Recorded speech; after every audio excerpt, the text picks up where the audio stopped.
যদি a plus B is to B plus C is to C plus A সমান 7:6:5 এবং a plus B plus C সমান 27 হয়, তবে 1/a is to 1/b is to 1/c সমান কত?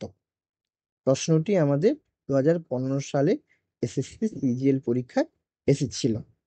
তাহলে আমাদের দেওয়া আছে কি, A plus B is to B plus C is to C plus A সমান 7:6:5। তাহলে এইখান থেকে আমরা কি পাবো? আমরা ধরে নেব লেট এ প্লাস বি সমান 7x ধরে নেব, সি বি প্লাস সি ধরে নেব 6x, আর আমাদের সি প্লাস এ ধরে নেব আমরা 5x। এখন এই তিনটাকে আমরা যদি যোগ করি, মানে A plus B, B plus C আর সি প্লাস এ, এগুলোকে যদি আমরা যোগ করি আমরা কত পাবো? আমরা পাবো, প্রত্যেকটা দেখো দুবার করে আছে, এই তিনটাকে যোগ করলে এ দুবার পাবো, বি দুবার পাবো, সি দুবার পাবো। তাহলে এইখানে আমরা কি লিখতে পারি? 2 ইন্টু এ প্লাস বি প্লাস সি সমান কত হবে? 7x plus 6x plus 5x হবে কত আমাদের? 18x। আচ্ছা, এইটাকে আমরা একটু উল্টো করে লিখবো, 18x সমান হবে 2 গুণিতক, আচ্ছা এই a plus B plus c এর মান দেওয়া আছে কিন্তু 27, তাহলে এটা কত পাবো? 27। এই 27 হয়ে যাবে আমাদের কত?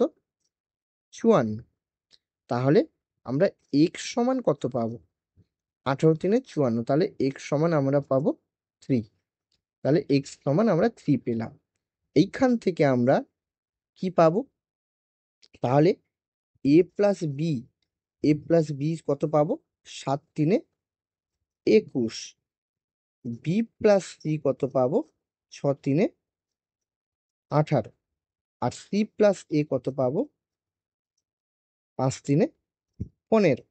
এবার এই তিনটা থেকে আমরা এ, বি এবং সি এর মান বের করাবো। এখন আমরা কি করব? এই A plus B minus B plus C plus C plus A, এইটা থেকে এটা বিয়োগ করব, তারপর আবার সি প্লাস এ যোগ করব। তাহলে আমরা কি পাবো? এটা সমান পাবো তাহলে 21 বিয়োগ 18 যুক্ত 15। এই তিনটাকে যোগ করলে আমাদের এদিকে কিন্তু হয়ে যাবে কত? A plus B minus B minus C plus C plus A. আমাদের বি বি কেটে যাবে, সি সি কেটে যাবে, এবং এই পাশে থাকবে কত আমাদের? এটা থাকবে আমাদের 18। 21 থেকে 18 গেলে 3, আর 3 আর 15 18। তাহলে এখানে হবে আমাদের টুয়াইস এ সমান পাবো কত? 18। এখান থেকে এ সমান কত পাবো? 9। তাহলে এ সমান কত পেলাম? 9। এবার কি করব? আমরা বি এর মান বের করাবো। বি এর মান কি করে পাবো আমরা? বি এর মান পাবো, এখানে আমরা কি করব?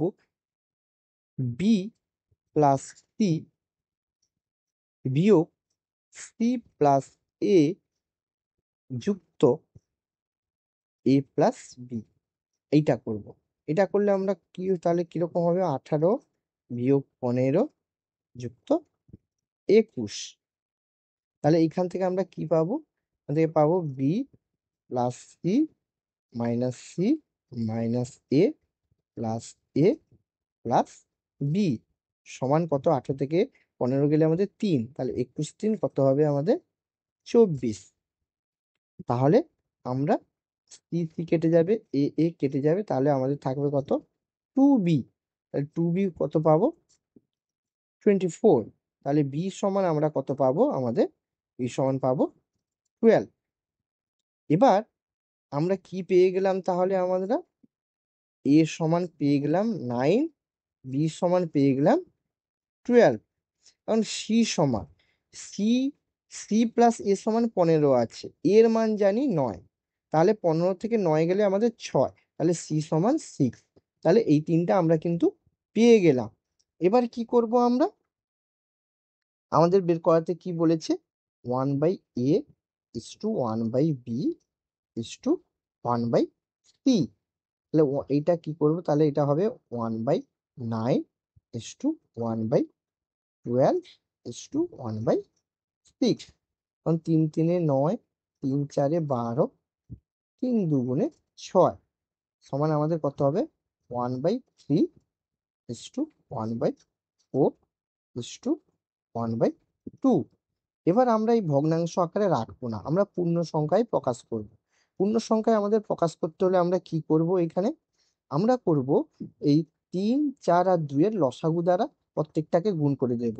এই 3 4 2 এর লসাগু হবে 12, তাহলে 1 এর 3 ইন্টু 12 ইস টু 1 এর 4 ইন্টু 12 ইস টু 2 ইন্টু 12। এটা কাটাকুটি হবে আমাদের, তাহলে হবে আমাদের কত, 4 ইস টু 3 ইস টু 6। আর এটাই হবে আমাদের অ্যান্সার।